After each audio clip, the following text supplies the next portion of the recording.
Hey guys, it's Timmy, and this is Pro Wrestling Unlimited, as we are here with a Smackdown Live review. It is the 12th of February.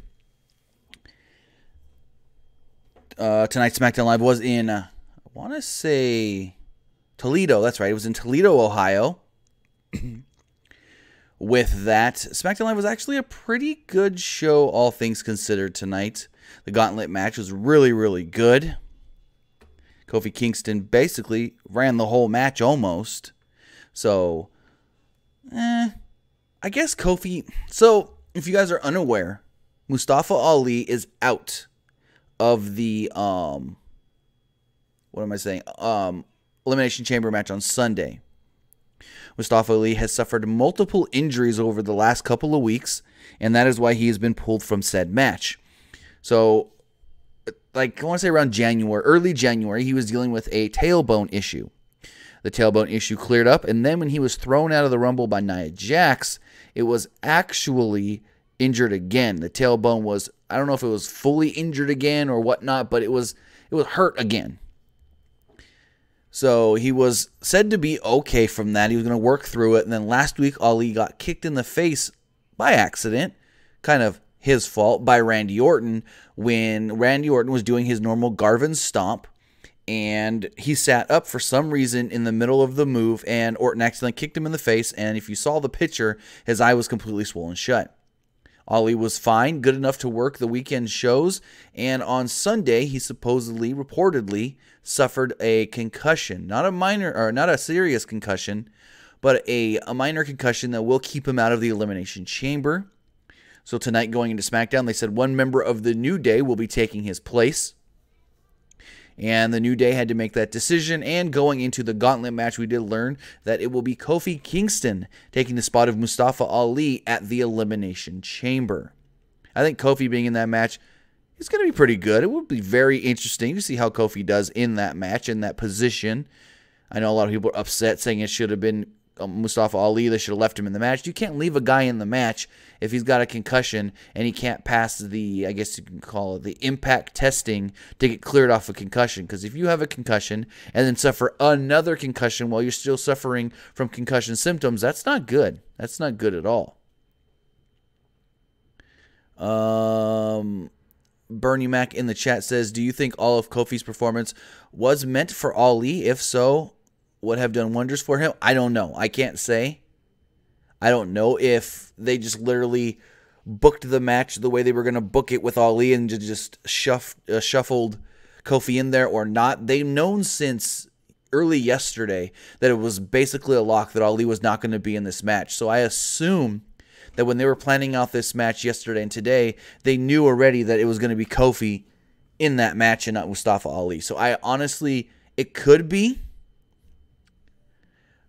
but I don't think it was gonna be, for Ali. Just the way everything went and how far ahead in advance they did know that Ali was being pulled from said match. So with that, see who's with us here in the live chat before we get talking SmackDown. We've got Lowell Cruz, Henry Cavallo, Jonathan Powell, Tony Brown, E-Boogie, Mark Brown, Vashon Noah, Woking King Slender, Marcus Orion, Kristen McNutt, Sean Cook. I want to know what you guys in the live chat and everybody that's watching later, not live, let me know in the comments as well what you guys thought of tonight's SmackDown, as SmackDown kicked off with Charlotte Flair.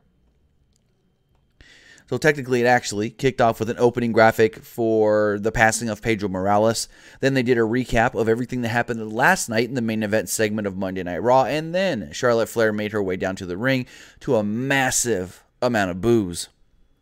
She said main eventing WrestleMania was her destiny. She said she wanted to say that her heart breaks for Becky, but, it really doesn't. Charlotte said she thought she taught Becky better than to get suspended.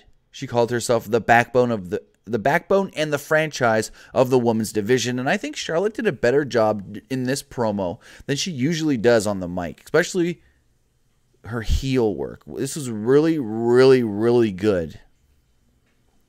I felt like she delivered her lines perfectly. She didn't get flustered with the crowd when they were just mowing her over, being way louder than she was. And she played them off. She played off the crowd really well as well. You can really tell that she improvised a couple times.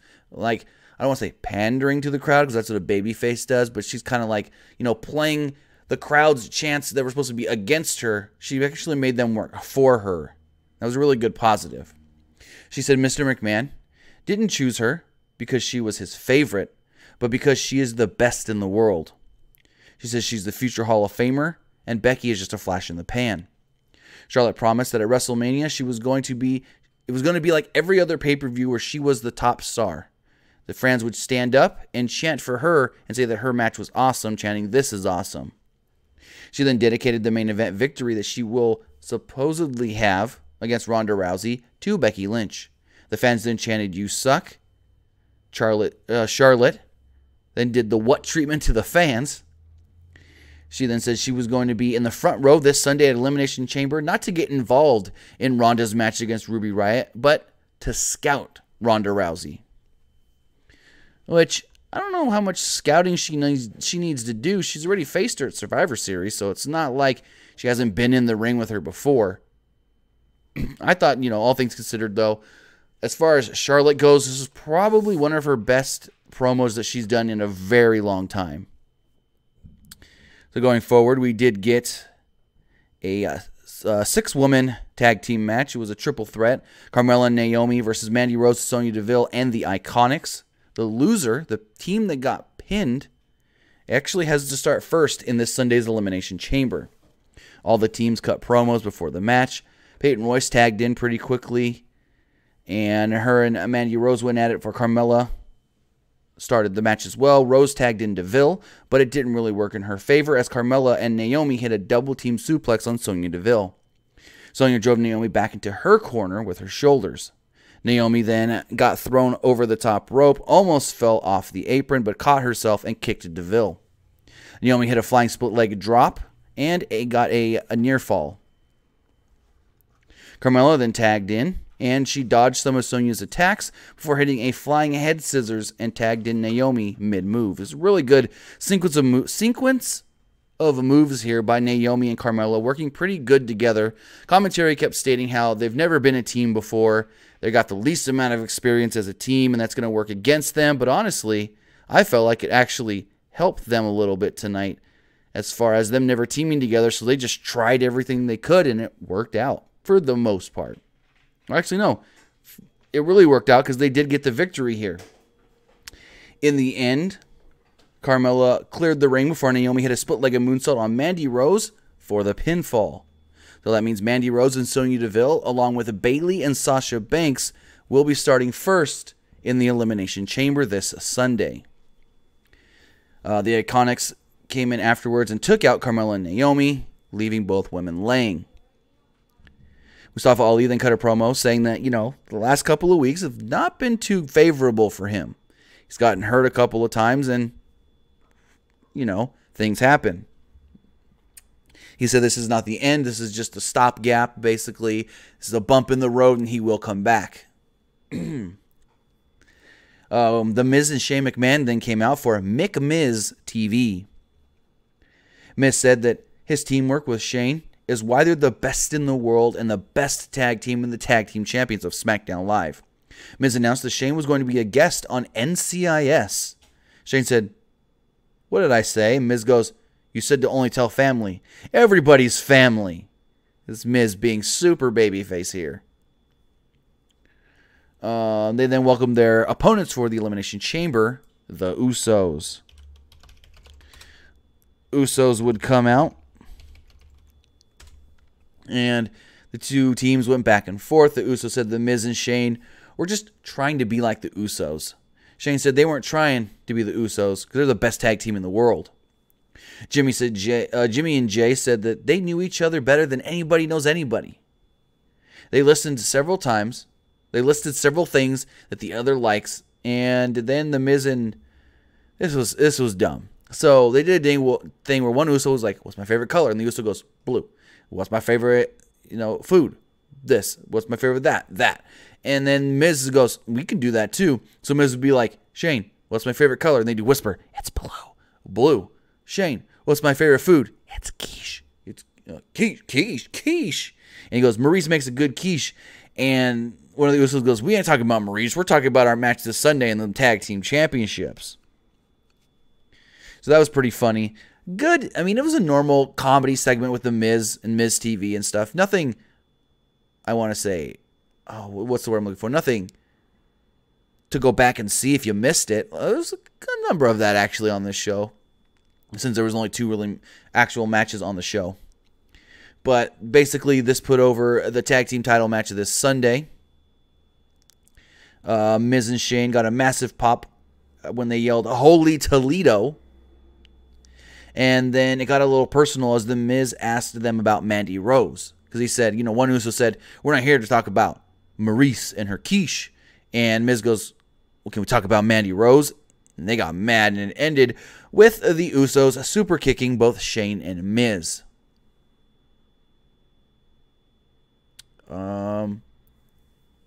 So with that, it was a good little segment. Built up the match. Kind of made it a little personal when Miz brought up Mandy Rose. So we'll see if they play into, it being personal on Sunday. They did a nice Black History Month video. Same one they run all the time. Same one they ran last year too. Daniel Bryan then came out to cut a promo before the Gauntlet match. Bryan cut a promo about how there were a lot of people that wanted him to lose the WWE Championship, which got a somewhat mixed reaction from the crowd. Bryan said that they were lying, that they were fickle, and because they needed Bryan, and they need Bryan to show them how to live their lives.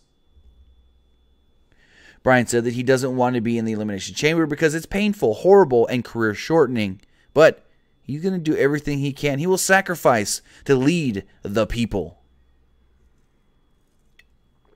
The New Day would then interrupt. They would cut them off. And they would come down to the ring, and they would kind of like just saunter around for a minute before finally they revealed that Kofi will be entering the Gauntlet match, starting off with the champion, Daniel Bryan. So I don't know how long this Gauntlet match went, or at least the time that Kofi was in the match. I didn't time it. I should have. But Kofi was in for a very long time. I don't know if he beat the Seth Rollins time for when he did his Gauntlet match, but I would assume if he didn't beat it, it was very close. So Daniel Bryan, the Daniel Bryan and Kofi match itself went super long to start everything off. Bryan started the match with Kofi having some chain wrestling to open up the bout. Bryan and Kofi had a very nice exchange of ground moves, and this saw Bryan tie Kofi up in a bow and arrow stretch. Kofi would take the advantage a little bit later and hit 2 arm drags and then floated into a pin attempt. Bryan kicked out, and as he did, he transitioned it into attacking the arm of Kofi Kingston. Bryan hit a kitchen sink knee twice, bringing Kofi to the mat. After a commercial break, they came back, and Bryan was getting the heat on Kofi. Bryan hit a drop kick while Kofi was tied up in the ropes and continued to work over Kingston. Bryan tried a suplex from the apron to the ring, but Kofi countered and drove Bryan into the corner. A little bit later on in the match, Bryan ran up to the top rope and flipped over Kofi's head, but Kofi stunned him, ran up the ropes himself, and hit a flying cross body. A very nice sequence of moves here by Bryan and Kofi Kingston. Bryan hit a drop toe hold, driving Kofi face first into the corner. Bryan set Kofi up in a tree of woe before hitting a series of kicks and a drop kick to the face of Kofi Kingston. They went to another commercial, and when they came back, Kofi had just escaped a submission hold by Daniel Bryan. Bryan hit a series of headbutts and hard kicks, but Kofi kicked out.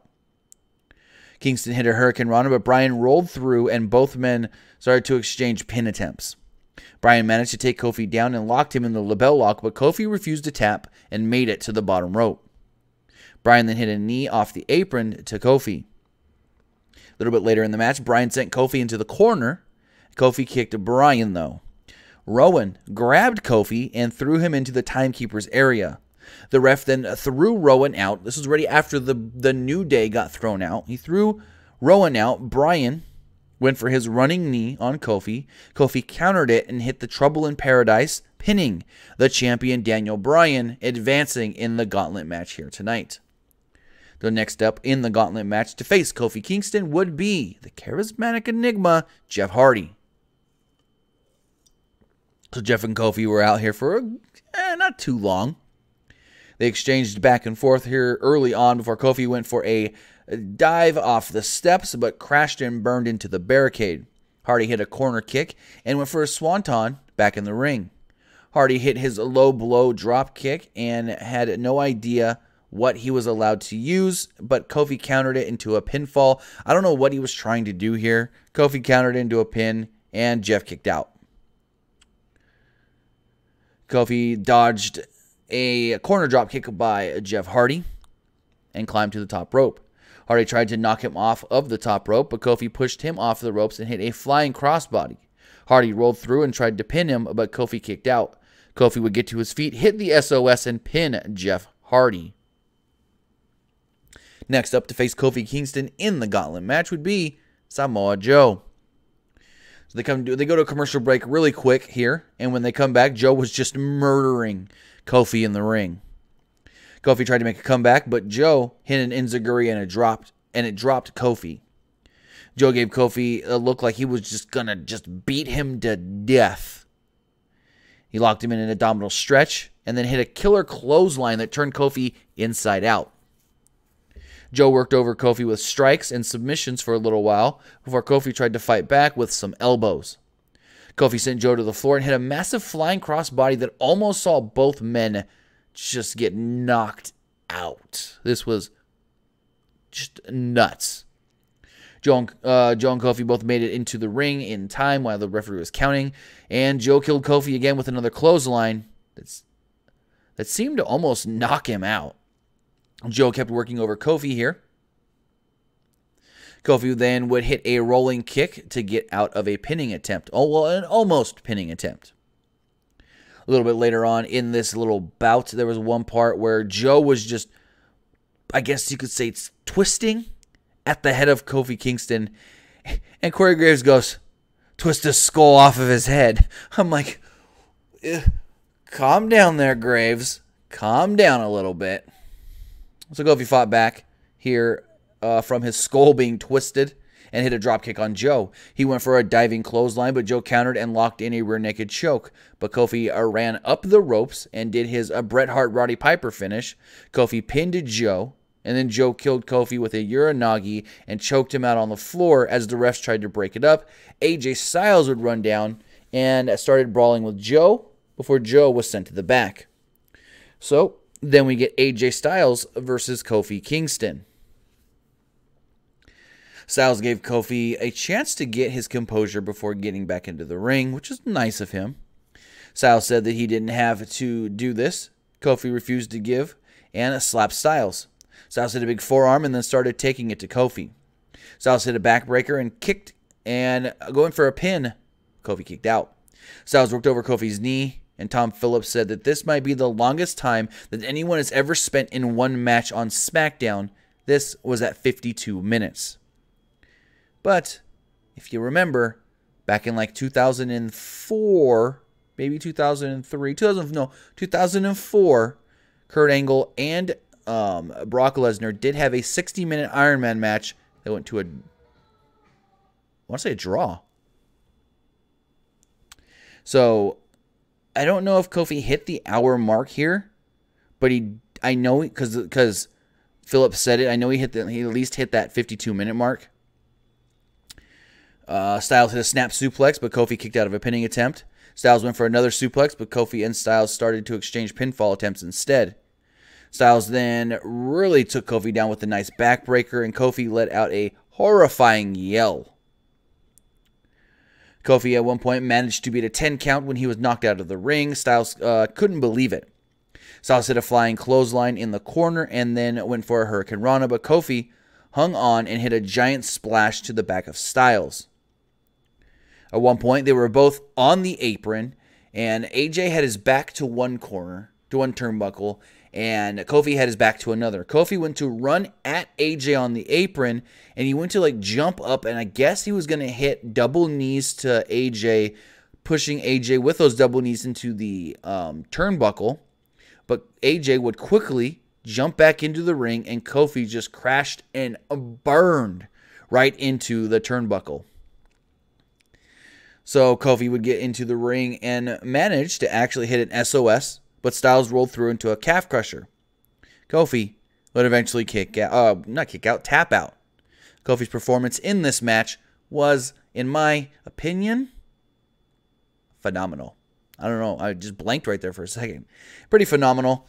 So AJ Styles is standing in the ring, and Randy Orton's music hits, but no Randy Orton, because we all know what's about to happen.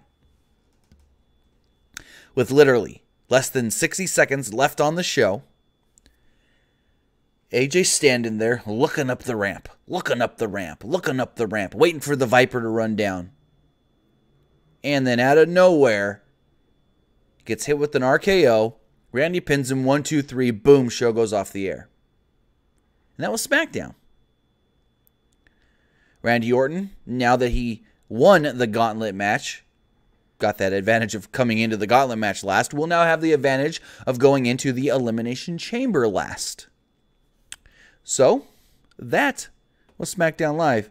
All things considered, with only having 2 matches and only a couple segments, I didn't think it was that bad of a show. That Gauntlet match was really, really good. I really loved the stuff between Daniel Bryan and Kofi Kingston and AJ Styles. I'm not saying that the other stuff was bad, but I think the others were just really, really good. The other 2, that is. So with that, that was tonight's SmackDown Live. Just going to look in the chat, see what you guys are saying about tonight's SmackDown. Bird Gotti says Randy Orton is bland. I don't know if I would call Randy Orton bland. A lot of you are saying it was like RKO out of nowhere, classic RKO. RKO as usual.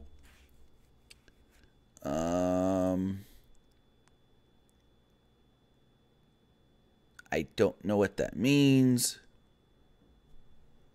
According to Bernie Mac 2 in the chat, he said it was almost exactly 60 minutes. Now, if it was almost exactly 60 minutes, then A, it wouldn't beat the time of the longest person in a match on SmackDown, because that match went 60 minutes, that Iron Man match between Brock Lesnar and Kurt Angle. And I think Seth went 62, 64 minutes? Pretty sure he went over 60, so I don't think that beats Seth Rollins' record either. Just looking here in the chat. Excuse me. Fire King Atlas says SmackDown Live was once again still better than Raw, since Raw's top feud could not go anywhere until Seth returns. Well, Seth can still cut promos. It's not that Seth Rollins is gone. He can be there and cutting promos, but he can't work. He can't do anything right now.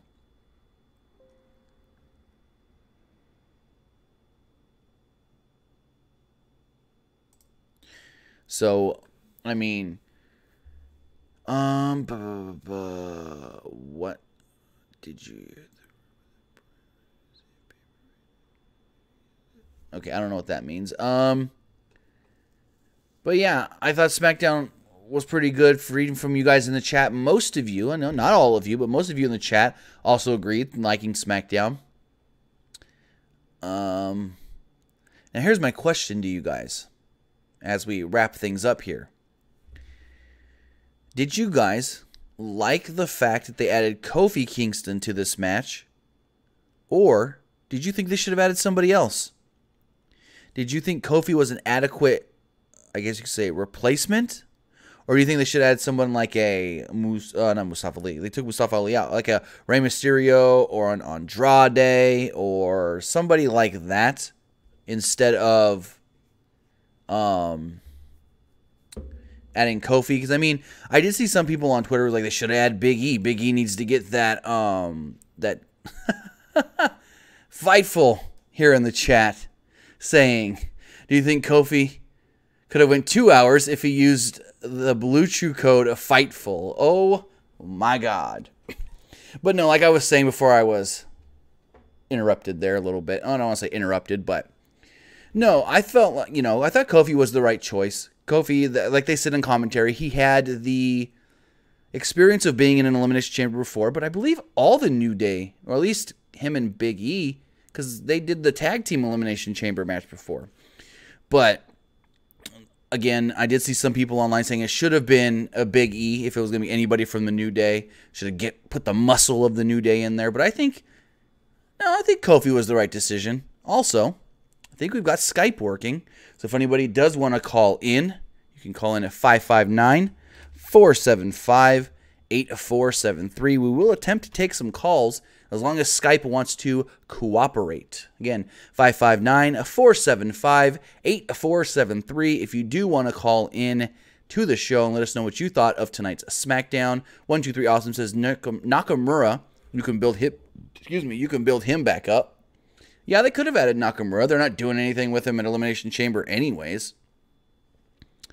Robert Velor says all of them were in the chamber before. That's what I thought. But let's take a call. Caller, you're on the air. What's going on? Hey, Tim. What's going on? Not much. What's up? I've got a couple quick questions. Who do you think had a better performance in the Gauntlet, Kofi or Rollins? Ooh, that's a tough one. I'm going to have to go with Seth Rollins. I mean, because Kofi pinned more people, but, Rollins with those longer show, he was able to be in there for more time. Not much longer, though. I really don't think it was more than like 5 minutes longer, to be honest. It was 15 minutes, because Seth went an hour and 15, Kofi went 59. Oh, okay. See, I thought he only went an hour and 5. Okay, cool. Yeah. And second thing is, Charlotte, as a heel, I mean, she wasn't a horrible babyface. I feel like Charlotte as a heel was always just, better. Oh, for sure. I mean, she was never, I can't really judge her wrestling ability too much on if she's a heel or babyface, but promos-wise, she's just a lot better, heel, especially last night at the show. And then a lot of people in the parking lot, she's really fuck Charlotte and all that, and kind of funny.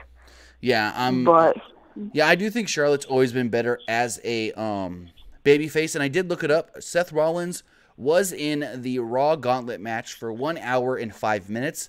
I think what you're thinking of an hour 15, Daniel Bryan was in the Greatest Royal Rumble for about an hour 15, hour 16. That's what you may be thinking of. Yeah, I probably was thinking of that. I just looked it up. Seth was in the Gauntlet match for 1 hour and 5 minutes.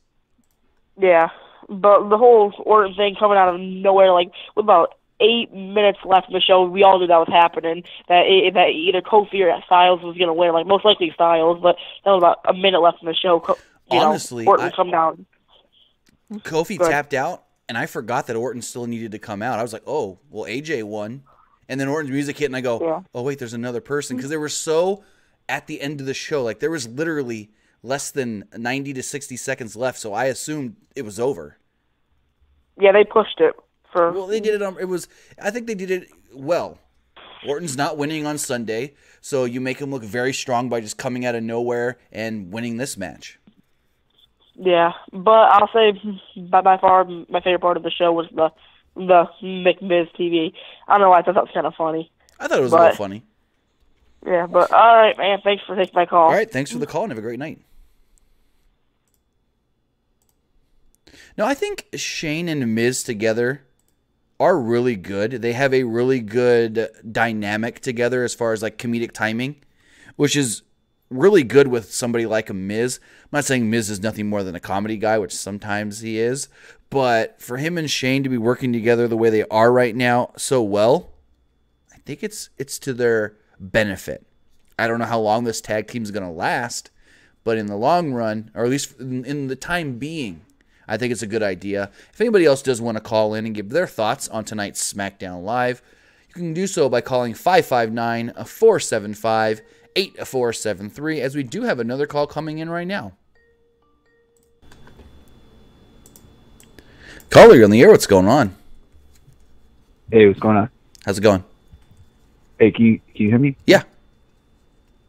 Okay. Yeah, I just had a few questions. Okay. First of all, what do you what's going on with the now the as far as the women, like, seeing like who they're saying whoever wins will get, like, will start the match. Like, I don't get that part. Like, what's going on? Do you I think it should be the other way around. Are you like, talking about whoever wins the women's elimination chamber? Yeah, whoever wins Okay. gets the last spot. So not no. who's first. This is what it is. Because you can't really do the winner gets the last spot, because then you're going to fight over, well, who gets the real last spot, Raw or SmackDown. What it is whoever got pinned in the 2 tag team matches on Monday and Tuesday, which was Sonya and Mandy and then Bayley and Sasha, those 2 teams, one from Raw, one from SmackDown, will start the Elimination Chamber match on Sunday. Oh, okay. So that's what it was for. It was for to see who will have to start the Elimination Chamber match. Right. All right, that makes sense. And yeah, I had another question. How do you think Becky's gonna get back in that match? Like, because I mean, obviously we all know that, like, she's gonna be in there. It's gonna be a triple threat. So, like, how do you see her getting back in the match? I can see them setting up a match at Fastlane between her and Charlotte Flair. Now, Charlotte Flair's participation in the match is not going to be on the line, but I can see them doing a deal where if Becky can beat Charlotte, then she will be added to the match, making it a triple threat. Like, because I was assuming that, I was more thinking like something like maybe like the board of directors, or like, perhaps maybe even Linda McMahon could come out and say, hey, like, we need Becky in this match, like, because that's for business. So, I would advise that you put her in a match. No, they've tried the board of directors thing before, when Triple H tried to take the power from Vince one time, when he's like, the board of directors say that you're losing it and you shouldn't be in control anymore. And the Linda thing, I think, that's just too far gone. Linda's been gone for so long. We know she's working in politics and everything, and I don't think there's really a reason for Linda to come in and try to override Vince, because, in all honesty, she doesn't have any power in the company anymore. Everybody knows that she's no longer, higher up in the WWE. So it's like, right. Why would she come out and try to override Vince, who we know is got the final call over everything? So like I said, maybe somehow they get to a match at Fastlane where it's Becky versus Charlotte, where if Charlotte loses, if Becky's able to beat her, then Becky earns her way into the match, making it a triple threat. Oh yeah, that'll definitely be interesting. That'll be a good one. But my last question is, for Daniel Bryan, it's a really good chance that he's gonna retain Sunday. Yeah. So for WrestleMania, who do you think he should go against at WrestleMania? I think it should be Samoa Joe. Like, they need to put that title on Samoa Joe. Now, I've been thinking the same thing. I've been thinking, Samoa Joe would be a very good opponent for Daniel Bryan for WrestleMania. It could be a really, really good match. They've worked really well together in the past in Ring of Honor. But at the same time, it's like, I don't know if even WrestleMania, like, that may be too early to take the title off of Daniel Bryan for the kind of character they're doing. Like, I honestly think he needs to hold that title for a lot longer. And if they go in there, even if I wouldn't even say, like, just have him fight Daniel, like, 1-on-1. Like, he doesn't even necessarily have to win the match. Right. Just give him that 1-on-1 match at WrestleMania. I think that's what they should do. Yeah, I think that it would be a pretty good match, Joe versus Daniel Bryan. I think Daniel Bryan, in my opinion, should retain the title, depending on how far they do want to go with this storyline, and him and Rowan together, whether they add Luke Harper, who apparently has been cleared to return, whether they add Harper with them as well, just makes another dynamic, which needs to keep it going longer. Because in all honesty, I don't think the gimmick will work if he's not the champion. I don't think it will be as effective. Right, yeah. Yeah, it's a huge part of his... exactly. Yes. But, all right, man, have a good night. All right, thanks for the call and have a great night. All right, with that, let's take another call here. Caller, you're on the air. What's going on? Hey, how's it going, Tim? Pretty good. Yourself? Pretty good. I wanted to address real quick. I had an idea about this whole how to get Becky back into the triple threat that allegedly they're trying to planned for the WrestleMania. Okay. A lot of different podcasts are talking how Becky is the new Stone Cold, and she's the new, I guess, recoming of Stone Cold, how they played him back in the Attitude Era. Well, what if they had a thing in the ring, and just, I guess it's kind of a fantasy booking, and it looks like there's no possible way that Becky could possibly get back into the match, and Vince is being a jerk, and yada, yada, yada. All of a sudden, Stone Cold's music hits. He comes in, kind of bullies Vince. Vince is scared to death, of course, which he has that past with him. Kind of bullies her back into the match, and that's how she gets back into the WrestleMania triple threat. I thought that would be kind of cool. I mean, it would help her get over even more with the fans. I could really see that. I mean, she can't get much more over than she already is. Right. But there's also been conversations on different podcasts that I've listened to where Stone Cold was considering one more return. I don't know if you've heard of any of that stuff. You guys do all these great jobs with the podcast and kind of seeing what's behind the scenes and all that, but I have heard that. Now, I haven't heard from him specifically, like anything that he's said that he would like to return, because I know last year he wasn't interested at all in coming back and doing anything WWE. I know he's not going to want to wrestle, because when he did that run-in at WrestleMania 32, he hurt himself, and he was like, yeah, I don't need to be physical in the ring anymore. So I don't know if he's changed his tone. I haven't heard anything specifically, like myself. And I don't think, I wouldn't like that anyways, for just someone to come in and bully Vince to change his mind.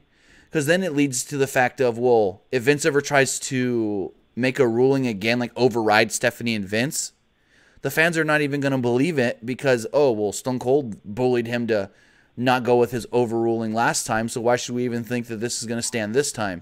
So honestly, I think it would actually hurt the quote-unquote power that Vince McMahon has if he was to get bullied into letting Becky back in the match. I think the better way is... you know what, Tim? I think a lot of fans would agree with me, and you might too. This is the new era that we're not going to interfere and we're going to listen to the fans. Well, this obviously is out the window already. Right. Right? That's what they talked about, with the new era with Raw, with the McMahons kind of back in power again. We're going to listen to the fans and all that kind of thing. And they really haven't. Well, that part stinks. Yeah.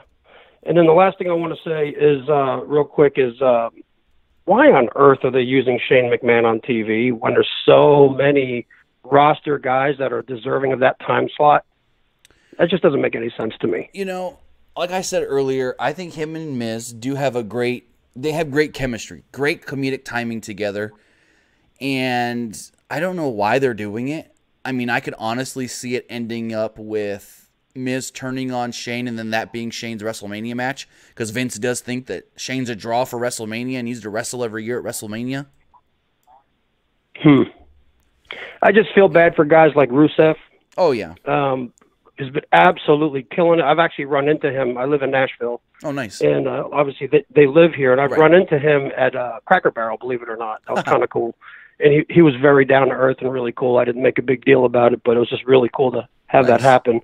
But, a guy like him really has busted his butt, and really, like a year ago with the whole Rusev Day thing, how do they not capitalize on that? And all due respect to Shane McMahon, who's, a glorified stunt guy, I just feel like guys like Rusev and like that, and even Shinsuke, are not getting the time they deserve. And not it just at all. Really shouldn't go to somebody who's in upper management. That's all I'm saying.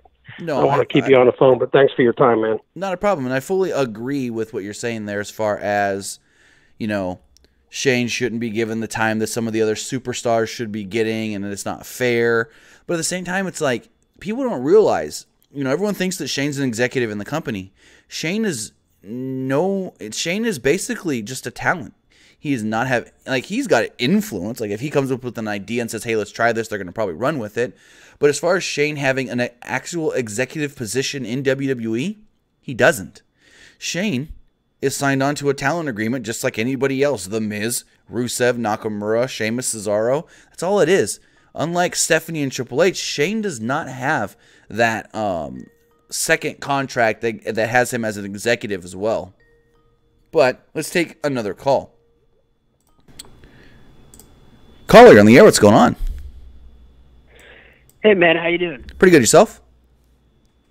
Pretty good. So, quick question about, like, I was dropping my brother off at soccer practice, and I got the notification that Mustafa Ali was not going to be competing in that match. Right. And I just wanted to know, do you know if that's a work at all, or is this an actual injury? So, the news came out yesterday. We reported on it per the original report that came from Fightful.com that Mustafa Ali suffered a concussion over the weekend. Mustafa Ali they thought maybe he can be cleared today to be added or kept into the match, but it wasn't looking good even coming out of yesterday. So no, this is not a work. Mustafa Ali legitimately has suffered like 3 injuries in the last month. And so, for the better of him, they've pulled him out of the match and replaced him with Kofi Kingston. Well, that makes sense because I know WWE has been super strict on the concussion protocol. Like, look at Alexa Bliss. Look how long it took her to get cleared. And I don't know, man. It just kind of frustrated me because he just got to the main roster, and I feel like this injury is going to set him back quite a bit.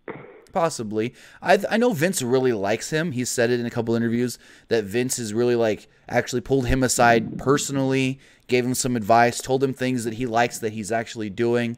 So I don't know if this will hurt him as much as it has hurt others that have gotten injured quickly after coming up. But yeah, it could hinder him a little bit as far as Vince feeling like he can't put too much trust back into him right now. But like I said, he did suffer a tailbone injury early in January, re-injured the tailbone in the Rumble. Last week got kicked in the face by Randy Orton, and then suffered the concussion on Sunday night. Oh, man. Things are just not going well for him, huh? Not at all. Shoot, what was I going to ask?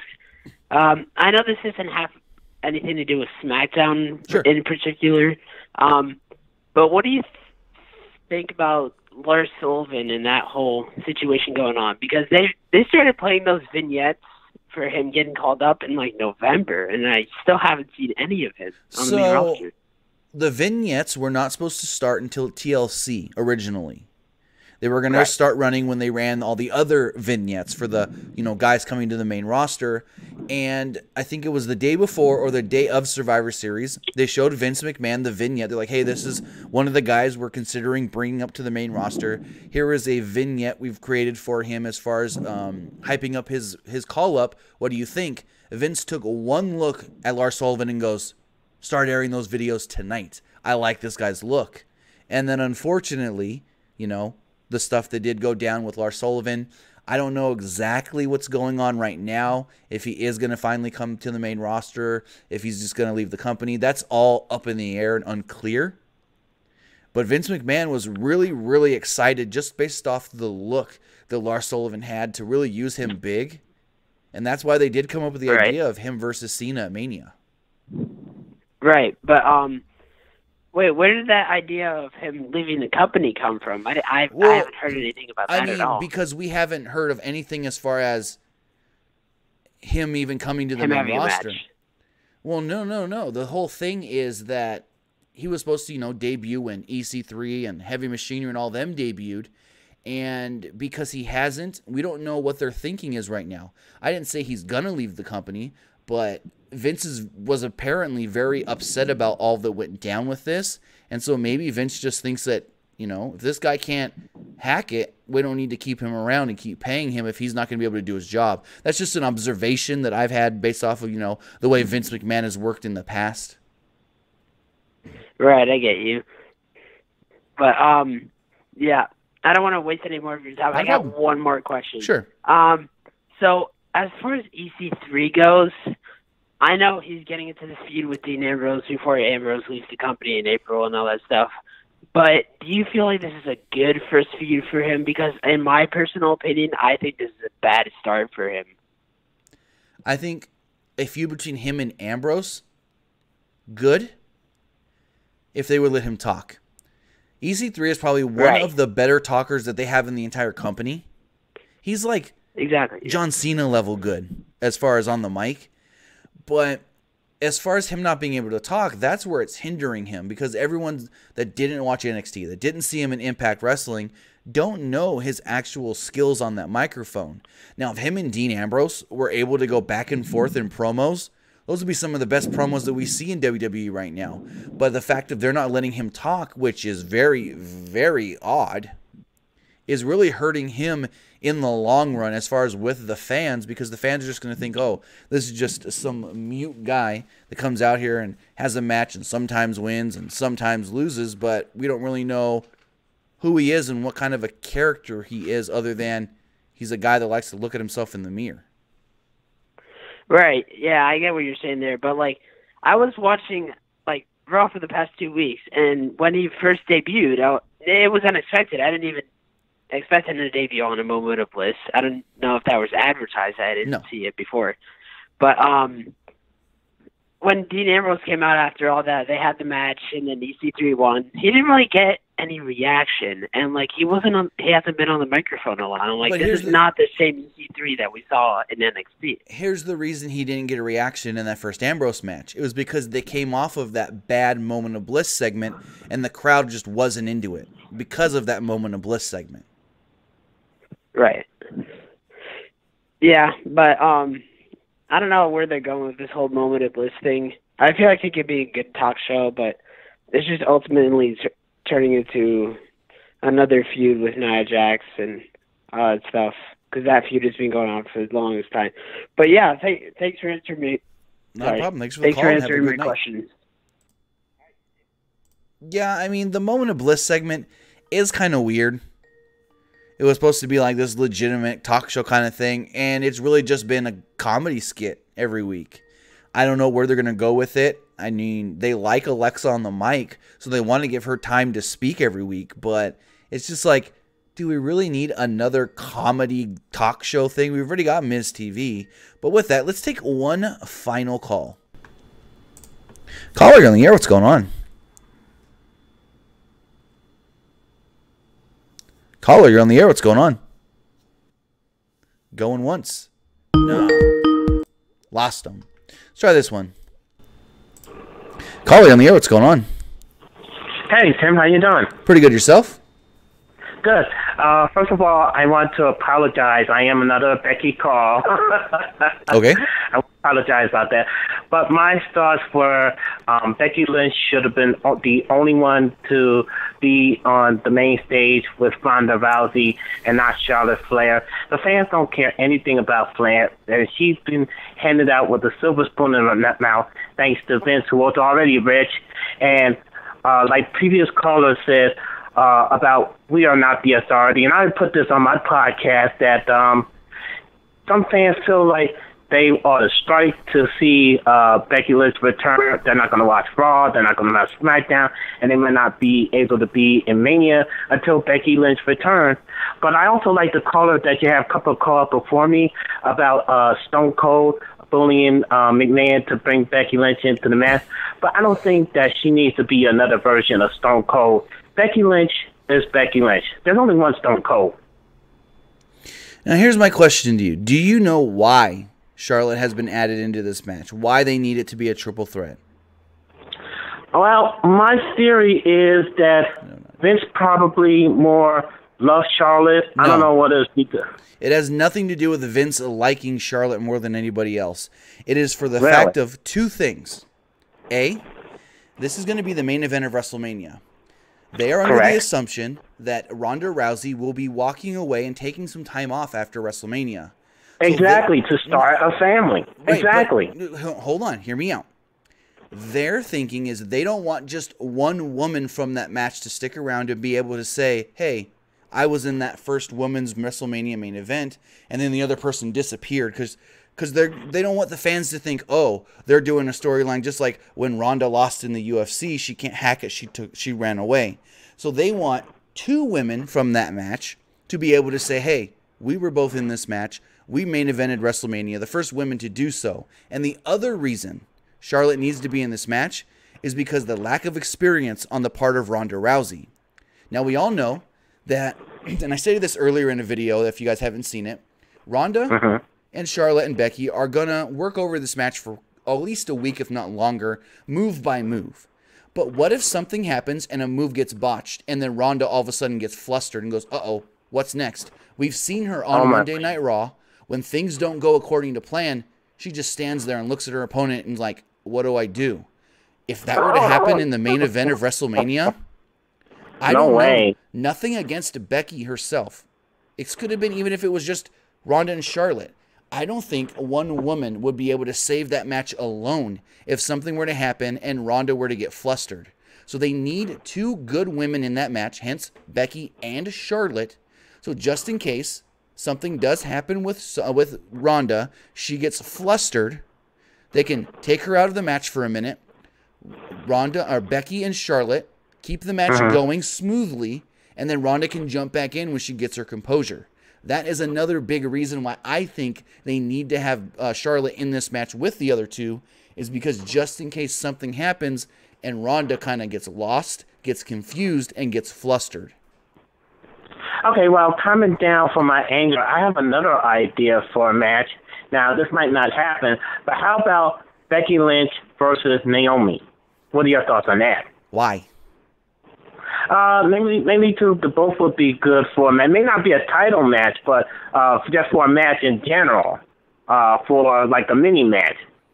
But they're both baby faces. There's no storyline coming out of it. What would the storyline be? I mean, we've already got this storyline going that Becky is going to get her match at WrestleMania. She got her way into the Royal Rumble. She won the Royal Rumble. Now Vince McMahon is trying to screw her, so she's going to find a way to get back in. And like I said, I do believe, by everything we're seeing, they could be doing a match at Fastlane where if Becky can beat Charlotte, Becky gets her way back in the match, hence how we get the triple threat. And one more thing before we end the call. By the way, good job, by the way, with all your news and everything. I go to you for the wrestling news, and so you do an excellent job. Thank you. But McMahon always has a history of lying to people and lying to the superstars. I mean, he's like an almost all-out politician. Do you think that when he did that, there is no wonder why the fans got dead in the end of the program and got the wind knocked out of them? I mean, it even trickled down to even me, and I even felt it. And I'm only watching from YouTube, crying out loud.